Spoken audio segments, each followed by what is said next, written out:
तो आज हम एक न्यू चैप्टर की शुरुआत करेंगे जिसका नाम है इक्विलिब्रियम। ठीक है, तो इस चैप्टर में आगे बढ़ने से पहले हम ये जानते हैं कि इक्विलिब्रियम जो टॉपिक है इसका साइंस में क्या रोल है, इसका मोटिव क्या है, साइंस में हमें इससे क्या सीखने को मिलता है, डेली लाइफ में हमारे क्या यूज़ आता है, इसको समझने से क्या मतलब क्या समझ में आएगा। तो सबसे पहले हम इसका इंट्रोडक्शन है ना कि ये जानते हैं कि इसको हम पढ़ते क्यों हैं, फिर हमें थोड़ा ईजिली समझ में आती है चीज़ें जब हम ये जानते हैं कि हम उसको पढ़ते क्यों हैं या पढ़ क्यों रहे हैं। तो देखो नाम से, अगर इसका नाम देखो इक्विलिब्रियम, तो इसमें इक्वल आ रहा है ना, इक्वल बराबर, बराबर का हक। जैसे मान लो कोई भी चीज़, जैसे अपने एक वुड है, ठीक है, लकड़ी अपने पास एक, तो इसका एक सेंटर होगा।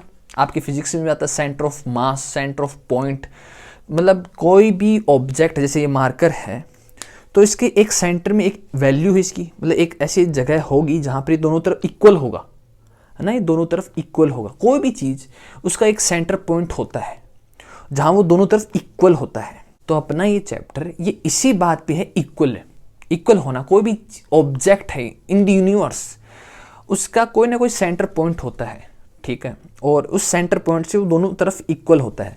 तो उस सेंटर पॉइंट पे क्या होता है, वो जो सेंटर पॉइंट है, मान लो ये वुड है, जो शीशो होता है अपने जो पार्क में बच्चे खेलते हैं, एक तरफ डाउन ऊपर जाते हैं, ऊपर नीचे आते हैं, तो उसका एक सेंटर पॉइंट होता है जहाँ पे जो नेट फोर्स होता है ना, मतलब दोनों तरफ का जो फोर्स होता है, कोई भी फोर्स हो सकता है यार, किसी भी टाइप की फोर्स हो सकती है, ग्रेविटेशनल हो सकता है, लेकिन मैग्नेटिक तो कहाँ से आएगा, लेकिन टेंशन किसी भी टाइप का जो फोर्स होता है वो जीरो हो जाता है, ठीक है। उस पॉइंट पे किसी भी टाइप का जो फोर्स होता है वो होता है जीरो। तो इसका मतलब हम क्या पढ़ने वाले हैं, इक्विलिब्रियम मतलब हम इक्वल, जब दो सिस्टम इक्वल स्टेट में हो, है ना, ऐसे भी कि दो सिस्टम इक्वल हो, मतलब मोस्टली हम इक्वल करते हैं। इस चैप्टर को आगे पढ़ेंगे, ठीक है।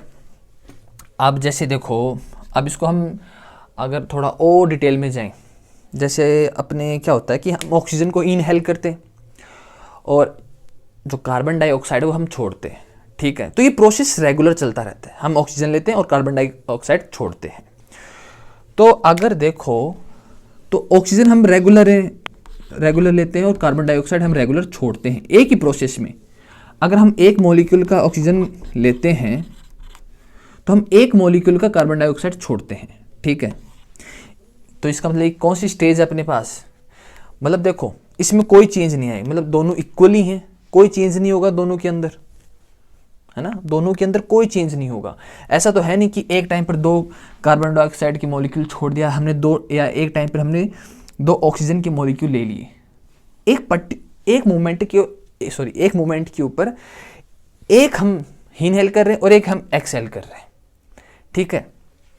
तो इस टाइप के जो मॉलिक्यूल्स होते हैं, मतलब इस टाइप का जो प्रोसेस होता है उसको हम इक्विलिब्रियम कह सकते हैं। और जो इस टाइप का जो प्रोसेस होता है इसको हम डायनेमिक इक्विलिब्रियम कहते हैं। मतलब प्रोसेस हो रहा है, इसमें कुछ प्रोसेस हो रहा है, दोनों इक्वल हैं, दोनों में कोई चेंज नहीं है, एक इक्वल प्रोसेस हो रहा है।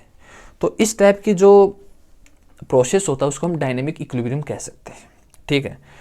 अगर जैसे मैंने इस नेट फोर्स की बात की जहाँ पर जीरो है, मतलब रेस्ट में है, अगर हम वुड ले रहे हैं या मैं इस मार्कर को ले रहा हूँ और इसको मैं एक इसके सेंटर से पकड़ लूँ तो दोनों तरफ की जो फोर्स है वो जीरो है, मतलब ये रेस्ट में है फिलहाल, इसमें कोई मूवमेंट नहीं हो रही है, ठीक है, ये रेस्ट में है, इक्वल है। तो इस टाइप के जो प्रोसेस होते हैं उसको हम कहते हैं स्टैटिक इक्विलिब्रियम, ठीक है। तो इसका मतलब हम इक्विलिब्रियम किसी भी इक्वल होना चाहिए, मतलब यार सिंपल सी बात है, इक्वल होना चाहिए। अगर वो देखो इसमें मूवमेंट हो रही है, ऑक्सीजन को लेते हैं, कार्बन डाइऑक्साइड छोड़े, इसमें मूवमेंट हो रही है, यहाँ रेस्ट में है, लेकिन कुल मिला के बात है दोनों इक्वल है, ठीक है। जहाँ इक्वलिटी आई वहीं इक्विलिब्रियम आ जाएगा, ठीक है। जैसे एक और एग्जांपल देखते हैं इसमें, देखो अगर हम एक कंटेनर लें, क्लोज कंटेनर, ठीक है, हम क्लोज कंटेनर लेते हैं, कहाँ मैंने बायो की बात छेड़ दी इसमें, ठीक है। इसमें क्लोज कंटेनर लेते हैं और इसमें हम लिक्विड पानी भर देते हैं, ठीक है, इसमें हम पानी भर देते हैं और नीचे से इसको हमने एक स्टोव ऑन कर दिया और इसको गर्म करने लग रहे हैं। तो क्या होगा, जो मॉलिक्यूल्स हैं ये सरफेस को छोड़ के जाएंगे, मतलब वेपर बनेगा, लिक्विड का वेपर बनेगा, ठीक है, इसका वेपर बनेगा, लिक्विड का वेपर बनेगा। लेकिन एक पर्टिकुलर टाइम के बाद क्या होगा, एक पर्टिकुलर टाइम के बाद क्या होता है कि जो वेपर है, अगर हम स्टोव को बंद कर दें तो ये जो वेपर है ये वापस लिक्विड में कन्वर्ट हो जाएगा, है ना। तो ये वेपर क्या होता है, वापस लिक्विड में कन्वर्ट हो जाएगा। मतलब जितना लिक्विड था, मतलब जितने लिक्विड के मॉलिक्यूल्स वेपर बने, उतने ही वापस वेपर के जो मॉलिक्यूल्स हैं वो वापस लिक्विड कन्वर्ट हो गए।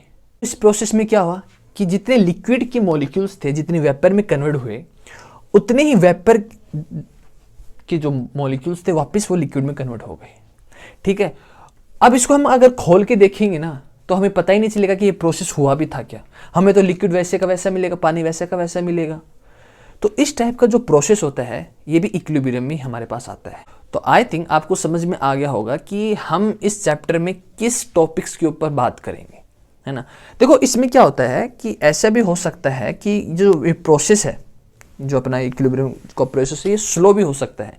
मतलब हो सकता है कि जो लिक्विड के जो मॉलिक्यूल्स जो वेपर में कन्वर्ट हो रहे हैं वो स्लो हो सकते हैं, या जो वेपर के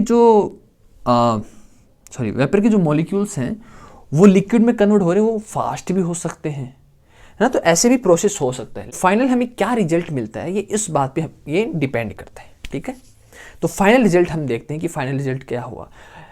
क्या तो ऐसा भी हो सकता है कि दोनों जो प्रोसेस है वो एक सेम स्पीड पे चलते हों, है ना, या ऐसा भी हो सकता है कि एक स्लो हो एक फास्ट हो। इसमें अगर हम स्लो और फास्ट के मैकेनिज्म को समझे तो हम इसमें एक एग्जांपल कंसिडर कर लेते हैं। मान लो अपने पास एक बोतल है, ठीक है, अपने पास एक बोतल है और यहाँ पे इसमें एक हमने होल कर रखा है, ठीक है। हमने क्या किया, इसमें हम ऊपर से इसमें पानी डाल रहे हैं, ठीक है। तो इस लेवल तक तो कुछ होगा नहीं, लेकिन इस लेवल आने के बाद यहाँ से पानी निकलना चालू हो जाएगा। तो ऐसा भी हो सकता है कि जो हम पानी जो इसमें डाल रहे हैं कि इसकी स्पीड ज़्यादा हो, ठीक है, इसकी स्पीड ज़्यादा हो तो यहाँ से थोड़ा धीरे धीरे बाहर निकलेगा। कॉमन सेंस इमेजिनेशन यूज करना, ठीक है।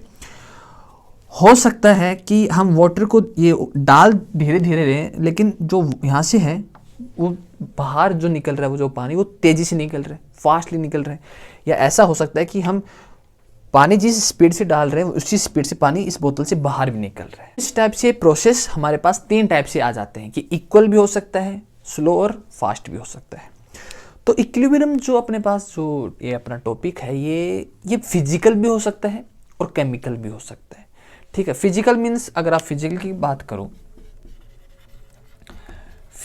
बात करो कि जो मॉलिक्यूल्स है, जैसे वाटर है,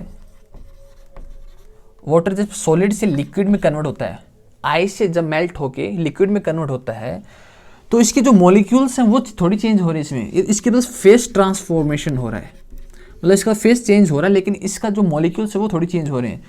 सॉलिड में भी H2 होता है और लिक्विड में भी H2 होता है, ठीक है। तो इस ऐसा जो प्रोसेस होता है ना जिसमें जो मॉलिक्यूल्स जो केमिकल कंपोजिशन होते हैं वो सेम हो, तो ऐसे टाइप के जो प्रोसेस होते हैं वो फिजिकल होते हैं। तो इसको थोड़ा और डिटेल में देखते हैं। तो अब हम जो इक्विलिब्रियम है उसकी जो फिजिकल जो प्रॉपर्टी है उसको थोड़ा डिटेल में समझते हैं, ठीक है। तो देखो अभी मैंने बताया था कि फेस ट्रांसफॉर्मेशन हो सकता है, मतलब सॉलिड, लिक्विड एंड गैसेस। देखो क्या हो सकता है कि जो सॉलिड है वो लिक्विड में चेंज हो, या लिक्विड है वो गैस में चेंज हो, या सॉलिड हो सकता है डायरेक्ट गैस में भी चेंज हो सकता है, ठीक है। तो इस टाइप की हमारे पास प्रोसेस आता है जिसमें फेस ट्रांसफॉर्मेशन होता है। बस फेस ट्रांसफॉर्मेशन होता है, लेकिन जो ट्रांसफॉर्मेशन होता है ये इक्वल होता है, मतलब इनके जो मॉलिक्यूल्स हैं वो इक्वल होते हैं, इक्विलिब्रियम स्टेट में होते हैं, ठीक है। बाकी बस फेस ट्रांसफॉर्मेशन होता है। चलो इसको थोड़ा डिटेल में समझते हैं। तो सबसे पहले हम सॉलिड लिक्विड का लेते हैं, ठीक है। सबसे पहले हम सॉलिड लिक्विड को समझते हैं। इसका एक अच्छा एग्जाम्पल लेके इसको समझते हैं। तो हमने क्या किया, हमने एक थर्मोफ्लास्क लिया, ठीक है, एक थर्मोफ्लास्क लिया हमने।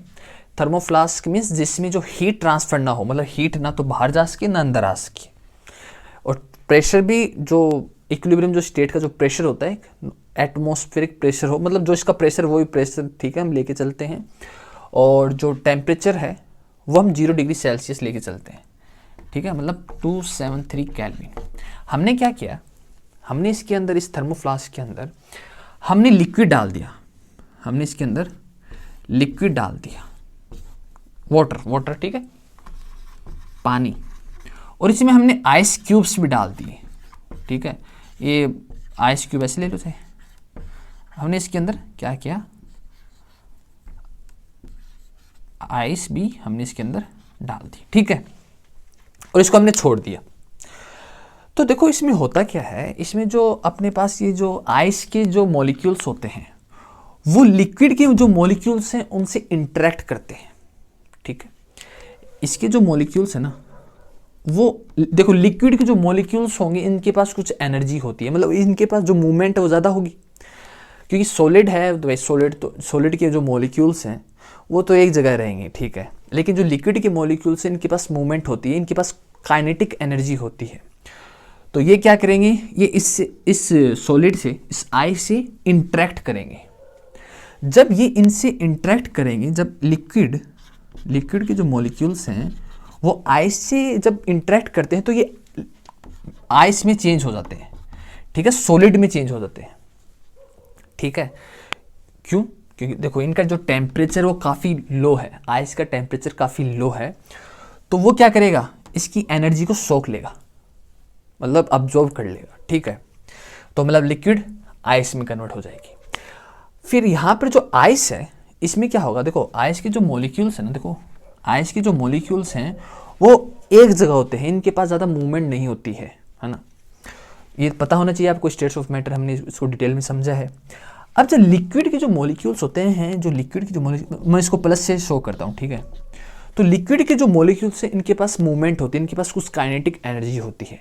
तो जब ये इससे इंटरेक्ट करते हैं ना, जब ये इनसे इंटरेक्ट करते हैं आइस के मॉलिक्यूल से, तो ये अपनी एनर्जी इनको कुछ दे देते हैं, है ना। ये जब इनसे कोलाइड होते हैं तो ये अपनी कुछ एनर्जी को इसको दे देते हैं, आइस के मॉलिक्यूल्स को। तो आइस के मॉलिक्यूल्स को जैसे ही कुछ एनर्जी मिलेगी तो वो भी मूवमेंट करने लग जाएंगी। तो जैसे ही वो मूवमेंट करेंगे तो किस में कन्वर्ट हो जाएंगी, तो आइस लिक्विड में कन्वर्ट हो जाएगी। तो आइस क्या होगी, लिक्विड में कन्वर्ट हो जाएगी। तो मतलब जितना लिक्विड आइस में कन्वर्ट हो रहा है उतना ही आइस लिक्विड में कन्वर्ट हो रही है। देखो इसको इमेजिनेशन करना, इमेजिनेशन में ज़्यादा समझ में आती हैं चीज़ें, ठीक है। इमेज करके देखना कि हाँ अच्छा ऐसा हो रहा है, ठीक है। लेकिन जब इसको हम ओपन करके देखेंगे ना तो हमें वैसा का वैसा ही मिलेगा। हमें नहीं पता चलेगा कि भाई आइस लिक्विड में चेंज हुई थी या लिक्विड आइस में कन्वर्ट हुआ, तो हमें पता नहीं चलेगा। तो इस टाइप का जो प्रोसेस होता है इसको हम डायनेमिक इक्विलिब्रियम कहते हैं, क्योंकि इसमें मूवमेंट हो रही है। अगर रेस्ट में होता तो हम इसको कहते हैं स्टैटिक, लेकिन इसमें मूवमेंट हो रही है, लेकिन दोनों की जो वैल्यू है वो इक्वल है, ठीक है। दोनों की जो वैल्यू है वो इक्वल है, इसलिए हम इसको डायनेमिक इक्विलिब्रियम कहते हैं, ठीक है। डायनेमिक इक्विलिब्रियम, ठीक है। आई थिंक समझ में आ गया होगा कि दोनों की वैल्यू चेंज नहीं हुई, हमें पता भी नहीं चला कि इसके अंदर ऐसा कुछ हुआ है, लेकिन होता है, ठीक है। ऐसा होता है कि ये दोनों आपस में इंटरेक्ट करते हैं और आपस में कन्वर्ट हो जाते हैं, लिक्विड आइस में और आइस लिक्विड में कन्वर्ट हो जाता है, ठीक है। तो ये हुआ हमारे पास जो फर्स्ट टाइप की जो इसमें हो सकती है सॉलिड लिक्विड इक्विलिब्रियम में क्या हो सकता है, हमारे पास क्या वैल्यू इक्वल हो सकती है, तो हमने समझा। अब जो इसका नेक्स्ट है वो देखते हैं। तो इसमें जो हमारे पास second type of phase transformation आता है वो आता है हमारे पास क्या, कि लिक्विड है वो वेपर में चेंज हो, और वेपर मतलब गैस में चेंज हो, और गैस क्या हो, गैस लिख दो, वेपर भी कह सकते हो, या गैस क्या हो, लिक्विड में कन्वर्ट हो। इसका हम जब इंट्रोडक्शन पढ़ रहे थे इक्विलिब्रियम का, तो वहाँ हमने एक अच्छा एग्जाम्पल लिया था कि एक कंटेनर में हमने क्या किया, लिक्विड लिया, ठीक है, पानी लिया, और हमने इसका क्या, इसको हीट दी। इसको हीट दी तो ये मॉलिक्यूल्स क्या होंगे, बाहर निकलेंगे, वेपर में कन्वर्ट होंगे, ठीक है। और जैसे हम इस हीट को कम करते हैं या ये थोड़ा सा कूल डाउन होता है तो ये क्या होते हैं, वेपर वापस लिक्विड में कन्वर्ट हो जाते हैं। और अगर इसको हम खोल के देखें तो हमें पता भी नहीं चलेगा कि ऐसा कोई प्रोसेस हुआ भी है क्या, ठीक है। जितना लिक्विड के मॉलिक्यूल्स वेपर में कन्वर्ट होते हैं उतना ही वेपर के मॉलिक्यूल्स लिक्विड में कन्वर्ट हो जाते हैं, ठीक है। तो ये हमारे पास एक फेज ट्रांसफॉर्मेशन है जो दूसरे टाइप का होता है, लिक्विड एंड गैसेस। कोई फर्क नहीं आता है, इनके जो केमिकल जो होते हैं, प्रोसेस जो होता है उसमें फ़र्क नहीं सॉरी प्रोसेस तो होता है, लेकिन इनकी जो क्या बोलते हैं कंपोजिशन होती है इनकी, उसमें कोई चेंज नहीं आता है। ठीक है, तो इसमें जो थर्ड टाइप का जो फेज ट्रांसफॉर्मेशन होता है वो कि सॉलिड से वेपर में कन्वर्ट होना, सॉलिड से गैस में कन्वर्ट होना, या आइस से सीधा गैस स्टीम निकलना पानी की। ठीक है, तो इस टाइप की जो प्रोसेस होता है इसको हम कहते हैं सब्लिमेशन। ठीक है, वेपर में या गैस में कन्वर्ट होना। ठीक है, तो देखो आपकी इसमें एक लैब एक्सपेरिमेंट है इसके अंदर। ठीक है, अगर हम एक फ्लास्क में एक हम आयोडीन लें, ठीक है, आयोडीन, ठीक है, और ये हम सॉलिड में लें, ठीक है, ये हमने सॉलिड में लिया, ठीक है, इसमें हमने सॉलिड में ले लिया, हमने आयोडीन एक फ्लास्क में हमने सॉलिड में ले लिया, और हमने क्या किया, हमने कोई टेम्परेचर में छेड़छाड़ नहीं की, ना हमने इसका कोई प्रेशर वेशर चेंज किया, हमने इसको बस जो रूम टेम्परेचर और रूम जो प्रेशर है उसको एटमॉस्फेरिक प्रेशर है उस पर छोड़ दिया। तो हम देखते हैं कि जो ये सॉलिड है ना, ये इसमें कुछ कलर निकलने लग जाता है। ठीक है, थोड़ा वायलेट कलर इसमें से निकलने लग जाता है। ठीक है, तो मतलब ये सॉलिड डायरेक्ट किस में चेंज हो रहा है, डायरेक्ट वेपर में चेंज हो रहा है। तो ऐसे बहुत सी चीज़ें होती हैं जो सॉलिड में होती हैं और वो डायरेक्ट गैस कन्वर्ट हो जाती है। जैसे अगरबत्ती होती है अपने, होती सॉलिड है, जैसे हम उसको बंद करते हैं या तो उसमें वो डायरेक्ट गैस निकलती है। तो मोमबत्ती लो, कैंडल ले लो, तो वो भी हमारे पास सॉलिड में होती है, उसको डायरेक्ट वो लिक्विड में वेपर में दिखती है हमें। या हम दीपावली पे जब पूजा करते हैं तो कपूर लेते हैं, तो उस टाइप से। ठीक है, तो ये क्या होता है, ये जब ये सॉलिड हमने आयोडीन का लिया तो ये क्या होता है, ये वेपर में कन्वर्ट होना चालू होता है, मतलब ये कलर छोड़ने लग जाता है, वॉयलेट कलर, मतलब गैस में कन्वर्ट हो रहा है, वेपर में कन्वर्ट हो रहा है। तो धीरे धीरे क्या होगा कि ये वॉयलेट कलर इसकी जो इंटेंसिटी, इसका जो कलर है वो ज़्यादा डार्क होता जाएगा। ठीक है, इसका कलर जो है वो डार्क होता जाएगा एक इंटेंसिटी तक, मतलब एक लिमिट तक इसका जो कलर है वो एकदम इंटेंस होता जाएगा, और वो एक ऐसी स्टेज पे पहुंच जाएगा जहां से वो आगे वेपराइज नहीं होगा, मतलब आगे उसका कलर इंक्रीज नहीं होगा। वो जो स्टेज होगी वो इक्विलिब्रियम स्टेज हो जाएगी इसकी। ठीक है, वो उसकी जो स्टेज है वो उसकी इक्विलिब्रियम स्टेज होगी, क्योंकि वहां से वो वापस सॉलिड में कन्वर्ट होना चालू कर देगा। उस एक लिमिटेशन, देखो हर चीज़ की एक लिमिट होती है। ठीक है, इनफाइनाइट तो कुछ है भी नहीं, तो हर चीज़ की एक लिमिट होती है। तो उस लिमिट तक पहुंचने के बाद ये वेपर जो है ये वापस सॉलिड में कन्वर्ट होना चालू हो जाता है, तो वो उसकी इक्विलिब्रियम स्टेज हो जाती है। ठीक है, तो हमने अगर फिजिकल प्रॉपर्टीज़ की बात की, जो हम इक्विलिब्रियम जो फिजिकल प्रॉपर्टीज़ की बात करें, तो हम एक्चुअली समझ क्या रहे हैं कि फेज ट्रांसफॉर्मेशन हो रहा है, लेकिन बाकी जो कंपोजिशन होते हैं जो मॉलिक्यूल्स के, उसमें कोई चेंज नहीं आ रहा है। ठीक है, तो ये अपने पास ये इक्विलिब्रियम, इस टाइप से हम इस इक्विलिब्रियम को समझते हैं। फिजिकल इक्विलिब्रियम में हमारे पास जो नेक्स्ट पॉइंट आता है वो हमारे पास आता है dissolution of solid and gases in liquid. ठीक है, मतलब इक्विलिब्रियम स्टेट में सॉलिड गैस इन लिक्विड। ठीक है, शॉर्ट फॉर्म में लिख दिया। तो डायरेक्ट इसको हम एक एग्जांपल से शुरू करते हैं ना। सबसे पहले हम देखते हैं कि सॉलिड इन लिक्विड। ठीक है, सॉलिड इन लिक्विड, तो इसको समझने के लिए, डिसोल्यूशन को समझने के लिए हम एक एग्जांपल कंसीडर करते हैं। मान लो कि एक गिलास ऑफ वाटर अपने पास, ठीक है, और इसमें इस लेवल तक पानी भरा हुआ है अपने पास। ठीक है, और एक नंबर लेके चलते हैं, इसमें हम मान लेते हैं कि जो ये वाटर की जो मॉलिक्यूल्स है H2O हमारे पास 1000 है। ठीक है, ये 1000 है। अब इसमें हमने क्या किया, हमने शुगर, इसके अंदर हमने शुगर का पुट इन किया इसके अंदर। ठीक है, इसमें हमने शुगर डाली। ठीक है, मान लो कि हमने एक बार 500 शुगर के मॉलिक्यूल्स इसके अंदर डाले, तो ये क्या करेंगे, 500 मॉलिक्यूल्स जब हम इसको मिक्स करेंगे तो ये भाई इसके वाटर की जो मॉलिक्यूल्स है 500 से मिक्सअप हो जाएंगे। ठीक है, हमने क्या किया, हमने इसको 1000 किया, हमने थोड़ा सा और इसमें इनपुट डाला।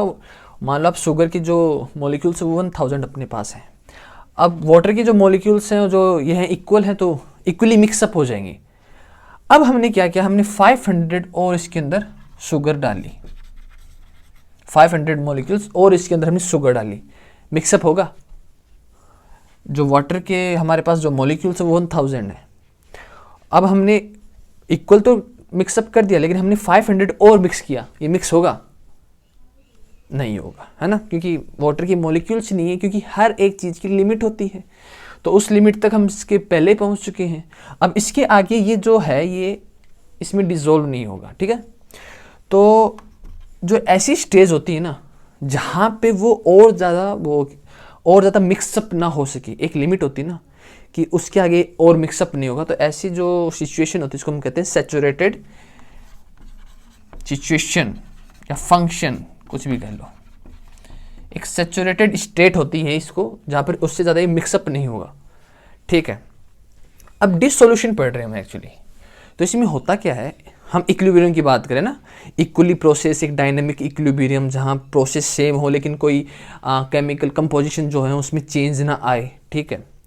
तो यहाँ होता क्या है, देखो हमें पता तो नहीं चलता है, हम देखते हैं ना तो हमें ये दिखेगा कि जो शुगर है, जो एक्स्ट्रा जो शुगर अपने पास एक्स्ट्रा जो चीनी है वो नीचे बैठ जाती है गिलास की, ठीक है, नीचे बैठ जाती है। लेकिन इसमें होता क्या है, एक्चुअली प्रोसेस क्या होता है इसके अंदर, इसमें क्या होता है कि जितनी शुगर के जो मॉलिक्यूल्स है ना 1500 हमने जो लिए हैं, ये सारे रोल में होते हैं, ये सारे के सारे रोल में होते हैं, ठीक है। कैसे? अब देखो जो 500 है वो मान लो नीचे बैठ गई वो मॉलिक्यूल्स, ठीक है, वो 500 जो मॉलिक्यूल्स है वो नीचे बैठे हुए हैं।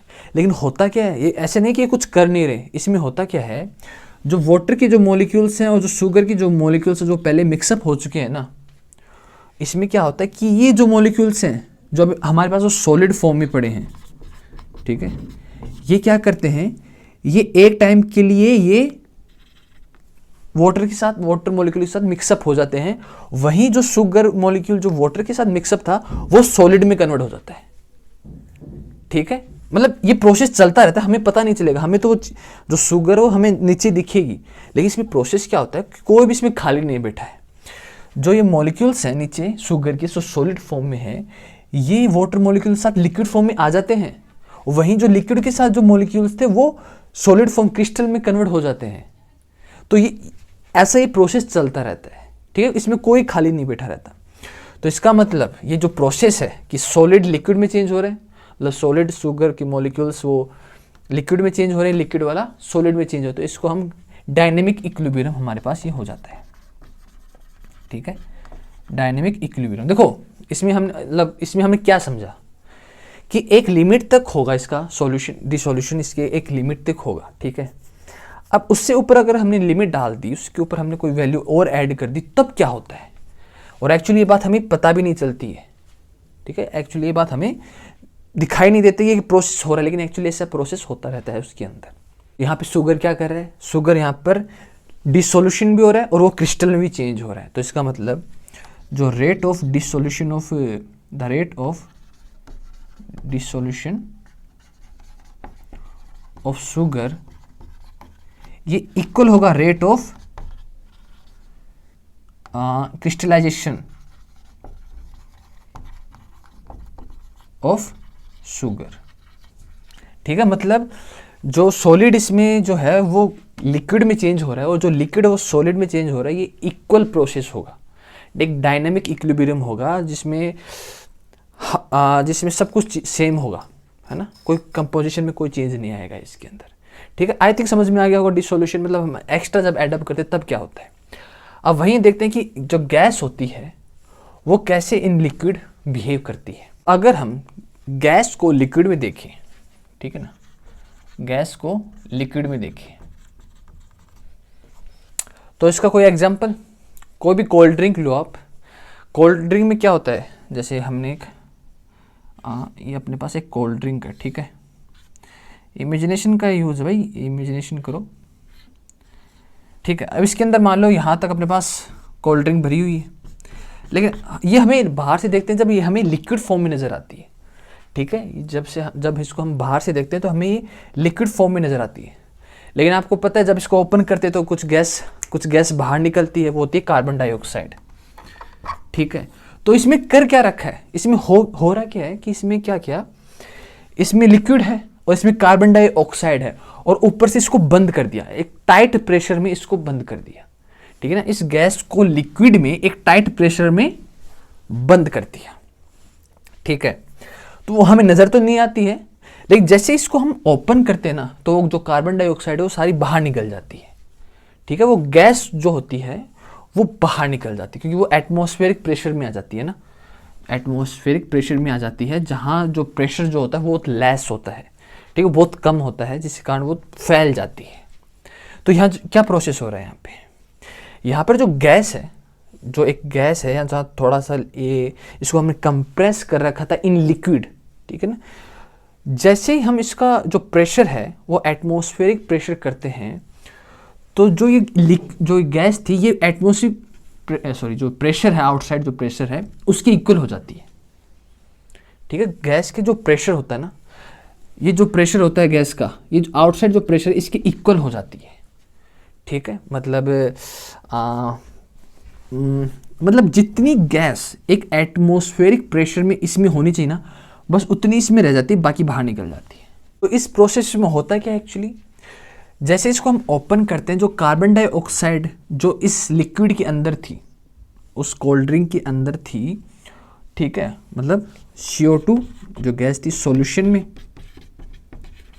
और जो CO2 गैस जो एक्स्ट्रा थी, जो मतलब इसको हमने बाय प्रेशर हमने इसको अंदर इनपुट दे रखा था, ये दोनों इक्वल होंगी, ठीक है। जो ये प्रोसेस होगा, मतलब ये प्रेशर पे डिपेंड करता है एक्चुअली, ठीक है ना, एक्चुअली प्रेशर पे डिपेंड है। तो इमेजिनेशन यूज करके देखो कि हमने गैस को अगर इसमें दबा रखा है, जैसे हम इसको बाहर निकालें तो प्रेशर का रोल आता है यहाँ पे, है ना। यहाँ पे जो है, अगर हम गैस इन लिक्विड देखते हैं तो यहाँ पर किसका रोल आता है, प्रेशर का, ठीक है।